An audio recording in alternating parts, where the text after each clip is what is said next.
Wolfwood isn't even in this book, so why did I read it? That's a joke.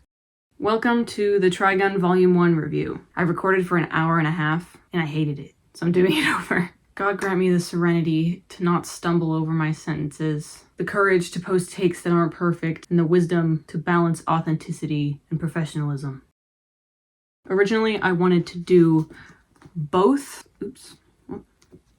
volumes in one video, but I didn't realize that they're both like twice the width of a normal volume, so we're just going to stick with one today and you'll have to wait for part 2. As of the time that this is being posted, I have read just Trigun Volumes 1 and 2. I have not started Maximum yet. Please do not say anything in the comments that could even remotely be a spoiler. Even if you think you're being subtle, even if it's just like, you were close when you said XYZ, or, oh, just wait until chapter 36. I am very good at inferring things. I want to go into this as blind as I can. Some things have inevitably already been spoiled for me. There's nothing I can do about that, but I want to try to avoid spoilers as much as I possibly can. You are free in the comments of this video to talk about anything that happens in Trigun 1 and 2. Trigun Maximum, off limits. Thank you. So this video series is going to be spoiler heavy. I'm speaking to an audience that I assume has already read the manga, or at least the volume that I'm discussing today. So go read it on your own first if you don't want me to spoil everything that happens for you. Much of this volume, to some degree, was covered in Stampede, so for this particular volume, you might not be spoiled for much, but I would still encourage anyone watching this to go experience the manga on their own time, and then come back to this video. I'll give a brief summary of what happens in this volume before I get into the actual meat and potatoes of the story and my thoughts about it. I don't want this to be a comparison video. I'm not trying to compare source material and an adaptation, but unfortunately, since the only Trigun media I've consumed is Stampede, there will probably be a lot of comparisons. This is not to say that I think one or the other is better. I'm just making observations. I think there are some things that the manga does better and some things that Stampede does better, and I'm sure there's other things that even the original 98 show does better that I'm not aware of because I haven't watched it yet. But I'm not saying these things to disparage one or the other. I've got a lot of love in my heart for both the manga and the anime, so I'm not going to pit an adaptation against its source material. So, quick summary of what happens. We open on the destruction of July City, 11 hours after destruction. I didn't expect it to pick up right there, but it's very exciting because I have context for it. Vash is a wanted man after what happened at July. He is on the run from bounty hunters and townspeople, pursued by Meryl and Millie. The townspeople bring in the Nebraskas to help catch Vash, and they fight, and Vash helps save the town. And Millie and Meryl tell everyone that the bounty has been lifted, so there's no point in hunting Vash anymore, because Vash is now classified as a natural disaster or an act of God, and not just a fugitive or a criminal. So Millie and Meryl then stick around Vash as his designated insurance agents to assess and mitigate whatever damages he causes. Then with the bounty lifted and the Nebraskas turned back in, Vash leaves. He gets on a sand steamer and Millie and Meryl follow after him. Vash meets a kid who's a stowaway on the steamer, and in the night, the kid sends up a flare to signal the Bad Lads gang, who then invade and sabotage the ship. It's about to go careening off a cliff when Vash and the leader of the gang have a duel, and Vash wins, and his condition for winning is that the Bad Lads gang help stop the ship and save the people. They're able to stop the ship right before it veers off a cliff. So pretty familiar ground with that arc. The second arc is much shorter and focuses more on Millie and Meryl. Vash gets to take a little bit of a backseat. Vash and the girls get caught up in a land dispute between a family and their son and someone who wants their property. And their property is very special because it has green things growing on it, like actual trees and grass and plants. To me, originally that arc felt a little, not fillery, but it just felt like it was there as a buffer, like a buffer between two bigger and more intense arcs. But I no longer think that, because the more I've sat on that second arc, the more important I think it is, but more on that later. Some notes on the art style. They weren't lying, that action can be incredibly hard to follow. I was warned of this ahead of time, and I was still surprised at how bizarrely paneled some of these pages are. I don't really mind. It's just part and parcel of being an artist. God knows I've drawn some horribly paced comic pages in my day too. I'm not sure if it's just because it's from the same era of manga, but something about the way that Naito sensei draws his characters reminds me a little bit of Arakawa Hiromu, the mangaka who did Fullmetal Alchemist. Both Arakawa sensei and Naito sensei draw their characters with what I can only describe as fondness. There's just an incredible fondness that comes through the page, through the way that they're drawn. I don't know if that makes any sense, but I feel like I can feel how much the author loves these characters, and so it makes me also love the characters. Vash, he's so cute. He's like a stick bug to me. Look at how he's drawn. There and there. I love it when he's drawn like so tiny and not chibi, but kind of. Just a very simplified, distilled expression. That's one thing that translates really well from manga into hand-drawn anime that CGI doesn't do well with. And it's such a staple of the anime genre that I really missed that. And so I loved seeing all those silly little expressions. So we open with High Noon at July and Vash's wanted poster. This was the first moment that I was like, he's just like me for real. Estimated age 24, birthplace unknown, residence unknown, note staunch pacifist. Interested that it says he is suspected in the murder of Count Revenant Vasquez. I assume that will be important and expanded on later because Vasquez is a name that the doctor has used. I don't know if that's his real name or a pseudonym, but filing that away for later. And on this panel of July's destruction, it says, long ago in a yet unseen time in a faraway place, the same song of humanity still sang. And that's one of the major themes of this volume, and I assume the work of Trigun as a whole. We begin very similar to the first few episodes of Trigun Stampede. Lots of the same story beats are happening. I would say Vash and Meryl are the most different things to me. I love manga Meryl. She feels like a real person to me, like a real character with her own personality and struggles, and she's a grown woman instead of feeling like a little girl. Why do I say it like that? I don't know why I always say girl like that. Girl. Anyway, she's skilled and competent and confident, and she has depth and nuance, even though we don't get to spend as much time with her as we spend with Vash. And Vash, I think his essence is the same between the manga and Stampede, but there are parts of him that are also very different. Like, his introduction in the manga is like a fake blood ketchup gag, which I cannot fathom something like that happening in Stampede because that's just not the tone of the show that the writers were going for. But he still feels like the same person. One of his first significant interactions is he starts crying when he's threatening someone with a gun because he doesn't want to have to shoot. And that's so Vash. And I have to say, I love what Stampede did with Rosa. There is a woman named Rosa in the first couple of chapters, but she's on a few pages. She's just a random background character. But Rosa in Stampede gets to be a significant character in the first 3 or so episodes. You know, she and Vash are friends. They seem to have been friends for a while. She trusts him to look after their plant, and he gets along really well with her kid, and they joke about her baby daddy. And so it's that much sadder, or that much more of a betrayal, when she pulls the gun on him in the diner.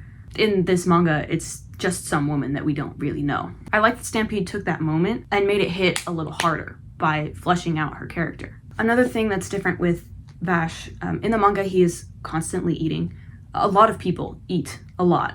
There's a lot of talk of food, but it's like regular food, tea and sandwiches and cake and fish. It seems like ecologically, the desert planet is doing a little bit better in the manga. They have like sandwiches and stuff. Oh, wait, I think they did have sandwiches in Stampede, but they're not eating bugs. So I think the decision to give Vash an eating disorder in the show makes more sense with the world that they've built there, where food is scarce. And he feels guilty that he's a plant that has to eat. Also, Vash is fluent in French for some reason. Good for him. In the fight with the Nebraskas, Grandpa Nebraska says to Vash, "Your philosophy is nothing but hypocrisy. The time will come when someone causes you nothing but trouble and you'll take him out." But with this line, I thought back to what Vash said in episode 8 or 9, that he would never kill someone again. And I still don't know if he was just referring to the people that died in the crash because of him, not people that he directly killed. Or if there was some time in his past where he did kill someone on purpose and then swore to never kill someone again. But anyway, Vash is constantly being put to the test as to whether or not he can abide by his morals. And so I wonder if he will have to kill someone on purpose. Like, I can't imagine Vash ever killing Knives, but I also can't imagine a way to get Knives to stop what he's doing, to get him to see reason, to make him less of a threat, to get him out of the picture without killing him. But I really truly believe that Vash would never kill his brother under any circumstances. But I guess that's the main tension of the whole story, right? That's why I'm reading this book. because those two things seem irreconcilable, and I'm eager to see how they are going to be reconciled. I also don't believe that the story would be so cruel. I'm anthropomorphizing the story now, but I don't believe that the story would be so cruel as to force his hand to do something that would damage him so badly. I mean, I guess Stampede did that sort of, but we know that Nye isn't actually dead. Anyway, moving on. I don't want to have to think about Vash killing someone. I don't want to have to think about what that would do to him, especially if it's Nye. Moving on. Another thing that struck me is just how much these people love Vash. As much as there are people who want him dead or people who are after his bounty, there are just as many that love him and love having him around. Before Vash leaves the town on the steamer, Tonis comes up to him and says that everyone is going to miss him so much, and he even calls him Vash Aniki. And I love that because it feels realistic to me. As harsh and selfish as some of the people in the world can be, there are myriads of people that love Vash and have been helped by him, and would hate to see anything bad happen to him. As scary as his reputation is, a man like Vash, once people actually know him, there's no way they wouldn't love him back. His heart is so big and he's so kind. I think Meryl said it best. She tells him that he is unbelievably soft-hearted, and I couldn't have said it any better myself. And it's so fun to see him participating in the party that the town throws before he leaves. They're dancing and drinking, and Vash is right there in the middle of it. See, manga Vash is so much sillier and more carefree, in these early chapters at least. And I don't know if it's because he just still has a genuine joy and love of life that hasn't been stamped out of him yet, or if this version of the character is just better at masking that deep sadness within him. Because he doesn't seem nearly as sad as his Stampede counterpart. If anything, he seems more serious or angry. Like the silliness isn't masking sorrow, it's masking an anger. That's not to say that the silliness is all fake. He can be both a profoundly sad and justly angry man and also have a deep, abiding love of life and love having fun and finding joy in human connection. It's not that the lightheartedness is entirely fake. It's just hard to tell how much of it is fake and how much is real. Okay, so when Vash gets on the sand steamer, he encounters this stowaway kid. I'm not sure if his name is Kite or Kaite. I'm probably just gonna call him the kid. But this kid comes up with this horrific backstory for why he ran away from home and he's stowing away on this ship. And even this kid himself is like, this is too overboard. Nobody's gonna believe me. But Vash takes him at his word. And even if he doubts the story is real, he still treats this kid as if it's real. He wants to take care of him. He makes sure that he's fed. He's very kind to him. But when Vash and the boy are sharing a meal, the kid is able to drug him and then sneak out to go signal the pirates. Speaking of the pirates, the Bad Lads gang, the leader of this gang is so ridiculously funny to me. His name is Brilliant Dynamite's Neon, which I can't say without laughing, and I have tried through multiple takes. And his massive boobies are just out, and he's got these big, like, shoulder pad, like, cannon things. He looks like he's in the wrong manga. He looks like a JoJo character. And so it's hard for me to take him seriously at all. I can't tell what the intent is with this character, if he's supposed to be like a silly bad guy or like an actual serious bad guy, but I cannot take him very seriously at all. Like, I don't know if this was supposed to be goofy or cool or what. Okay. And then Vash, as he is knocked unconscious, has a dream about Rem. He tells her, what's the point in living in a world that is so bleak and so dry? Not just the desert, but people's hearts as well. They're harsh and corrupted. And Rem chides him for being so serious all the time. And she tells him how excited she was to be handed her blank ticket at birth. And then Vash is really awakened from the dream by some of the gang members. And so Rem doesn't get to finish what she was saying, but Vash wakes up crying. And in an interesting cut, right after that scene, we get to Brilliant Dynamite's Neon. I'm just gonna call him Neon, okay? We cut to Neon saying that life is so miserable that the best thing that people can hope for is to have an early, glorious death and go out with a bang so that you don't have to keep on living. And in this moment, we see Vash and Neon with a similar perspective. Even though we know that Vash believes in humanity, or he at least wants to believe in humanity, he still struggles with the difficulty of living. the difficulty of believing in love and peace in a world full of hate and violence. And Rem's antidote to that is the blank ticket idea, that you can choose what you do with your life. You can't control what happens to you, but you can always choose to be good to others. So Mr. Tits Out Neon kills a ship engineer who was refusing to budge because he rightfully believed that it was his duty to protect the passengers, even if it cost him his own life. And in that scene, I was thinking back to the Song of Humanity line from the beginning of the book. That man giving his life and death to save other people, even if it seemed pointless. That's the song being sung.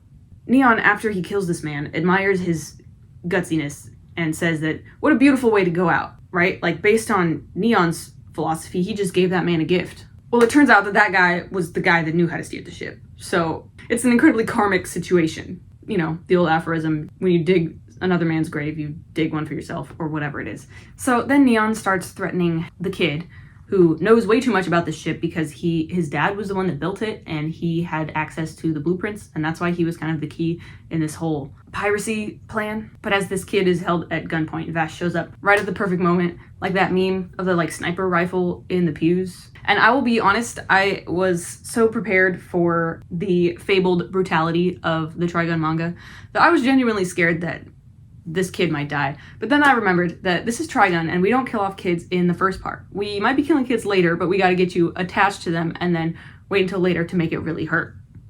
Okay, this was my second he's just like me for real moment. He says, I'm gonna need all the space in my soupy brain. So after Vash rescues this kid, this poor kid who's just been manipulated by these pirates, he didn't know what he was getting into. He didn't know he'd be taken advantage of like that. But Vash treats this child with so much kindness and understanding.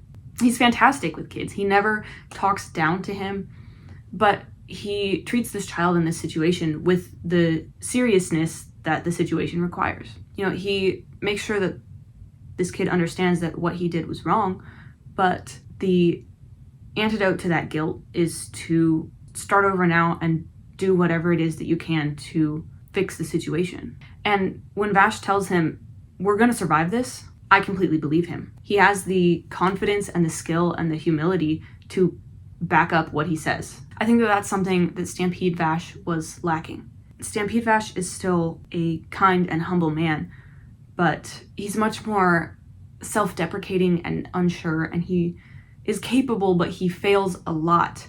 So in the ensuing scuffle with more members of the gang, Vash shoots a man and wounds him more severely than he intended to. Then Vash himself gets shot when he goes to try to help him. And the kid thinks that he's insane. He's like, what is wrong with you? What, you haven't been shooting to kill this entire time? But Vash is like, Rem did not die so I could go around killing more people. Rem died to save everyone on this planet. So if I can't keep these people alive, then what is the point? The kid is in crisis mode about all the people that are going to die because of what he's done, because of him. And he extends that feeling towards the whole of humanity. He says, we as humans just betray each other over and over again, and we're not worth saving, and we never learn. And Vash says, just start over. It is never too late to start over. The only way to make things better is to be better. It doesn't matter what you've done. You can't change that. You might have to face the consequences of it, but you don't have to be constantly burdened by the guilt of it. Your past guilt is not an excuse not to try to do better. You weren't just given a blank ticket at birth. You always have a blank ticket. Rem's belief in the blank ticket is not a trite or sappy, you can be anything you want to be, or you can do anything you set your mind to. It's a belief and a method for continuing on, continuing to move when you are full of guilt and have no hope. And then Meryl pops in with her little gun in Vash's hour of need, and I was so excited just to see my girl doing something. Like, I'm so sorry. I feel like I'm so harsh on Stampede Meryl, and I know that she's helpless in that first season so that she can become more heroic in the future, but I was just so excited to see her showing up and doing things. So Neon and Vash have a duel, and they make a deal that if Vash wins, then Neon will have to help stop the ship. Brilliant Dynamite's Neon brings up what happens in July. He wants to know if Vash was truly the one responsible for what happened. And Vash's first response is to say, did you have family there too? I'm so sorry if you lost someone. And that is so crazy. This man is going to try to kill Vash and drive this ship full of passengers and crew off a cliff. And Vash's response is just a moment of compassion. for this crazed villain, for this man who does not deserve it. A man who's going to scoff at the compassion that is extended to him. And then when the duel happens, the rocks are falling, Vash is dodging around, and Vash tears open his gunshot wound in the process of dodging and shooting off one of Neon's big shoulder pauldron cannon gun things. Which means that Vash wins, although, granted, I think this was the part that was the most visually difficult for me to follow. But after that display, Neon seems to gain a sort of respect for Vash. He seems to see something of value in Vash. He says life always shines brightest when men of like minds come together, which is a strangely profound statement to come from this guy. But we're not done yet, because the boiler room is overheating and the plant is out of control. So the kid knows what to do with the boiler room. So he goes down to the boiler room to pull the lever Kronk, while Vash goes to calm down the plant. And this kid is willing to handle the dangerous boiler room operation, not just because he knows what to do, but he sees it as a way to atone for this situation that he thinks is his fault. So Vash goes to calm down his sister. He refers to her as sister, and he tells her that she's glorious. And I love this panel because it looks like he's giving her a little kiss. It's so cute. And I love the plant design. They are so grotesque and so beautiful, and so alien and angelic, but incredibly humanoid. So it kind of goes like episodes 6 and 7 in Stampede with the sand steamer. Between the plant magic and the lever, they're able to stop the ship right as it approaches the edge of the cliff. And when the day is saved and Vash and Kite make their way to the top of the ship, they're looking out at this beautiful blue sky. And Kite starts to sing a song. Vash recognizes it as the song that Rem used to sing. And he starts to cry because the song of humanity is still being sung. Maybe this is what it meant for people to go on living. Maybe this is what Rem wanted for us. So between the beauty of a clear blue sky and an old hymn, Vash thinks of Rem and how she died so that they could have this. So that's the end of the first arc. This is that first arc. This is Little Arcadia arc. Arcadia means paradise. We begin with Millie staying up all night to write copious amounts of letters to every single member of her very large, extensive family, which gets Meryl thinking about her own family and how she feels distant from them. And I haven't really talked about Millie yet. I love Millie. She's so funny. She carries this massive stun gun with her. She just has big, dumb, blonde energy. She's like if a himbo was a girl. She's such a sweetheart. So Vash and the girls get swept up in this property dispute between an old couple and this guy that wants their land, and the couple's grown son is also mixed up in the middle of it. Their land, as I said before, has trees and grass and growing things on it. This world is not nearly as barren as the planet in Stampede. Like, the girls are shocked to see greenery, but they know what it is. They can recognize trees. It's not like how Meryl didn't know what a flower was in Stampede. So Vash speculates that when a ship crashed, its garden was able to take root due to the help of a fertility plant. And he's so happy to see this place thriving. He tells the grandpa that he's done a fantastic job nurturing this land. This is the future, not just for this family, but for everyone, for the whole world. And Vash might be the only person that can recognize just how important that is. This Monopoly Man looking guy is trying to get the deed to the property, and he hires some of the other Nebraska family members to go get it. And the couple who own the land, their son is with the Monopoly Man and the Nebraskas. And he goes in first to threaten his parents into surrendering the property. And Millie is appalled by this. She reacts so badly to this scene. Like, Meryl has to hold her back because Millie is so family-minded. She's like, how could this possibly happen? How could a son threaten his parents like this? And in seeing Millie's reaction to that, Meryl starts to feel kind of awful about herself. I love this peek into Meryl's mind and into her relationship with her family. She thinks that she has become so harsh and cold that she didn't feel any sort of reaction when she saw this son threaten his parents. She says that Millie's anger was righteous and justified, but Meryl herself feels cold-blooded for not feeling anything. She feels that with all of the places that work has taken her, that she's lost sight of the things that matter, and she's become desensitized to too much and too distant from her own family. And these old people, even though their son is treating them horribly, they still tell him that they love him and they love him unconditionally. Because the type of people to nurture this land are the type of people that would forgive their son. They understand, like Vash does. Maybe it's just an old people thing, I don't know. That it's all connected. The land, the greenery, themselves, their son. It's worth sacrificing for. It's all worth loving. So a fight ensues with the Nebraskas, and Vash saves the day with some well-timed sharpshooting. And the parents end up signing over the deed of the land to their son, of their own volition. And so the grandpa comforts Meryl. She wants to reconnect with her family. The grandpa has some words of comfort for Meryl, telling her, you grow up, you go your own way, but you have to remember we are all connected. You can walk your own path with confidence, but choose wisely, because we are all connected and we need each other, just like the grass and the trees need the people to tend to them, and the people who tend to the grass and the trees need those plants to help keep them alive. It's the same with parents and children, and it's the same with people and plants, and with all of life. So Meryl stays up all night writing a letter to her family. The final page of this volume says, "All of life is connected, and the beginning of its stream is now." Which is just another way of saying what Ram has always said, that your ticket to the future is always blank. You are always in the process of beginning again. You can always start over now. You always have a choice to change your ways no matter what you've done. So I had a lot of fun with this. I will say I was very surprised at the whiplash between this volume and this volume. They're very different. Volume 1 was fun and silly and wacky, and even when things were serious, they weren't that serious. They didn't feel harrowing. Cannot say the same for part 2.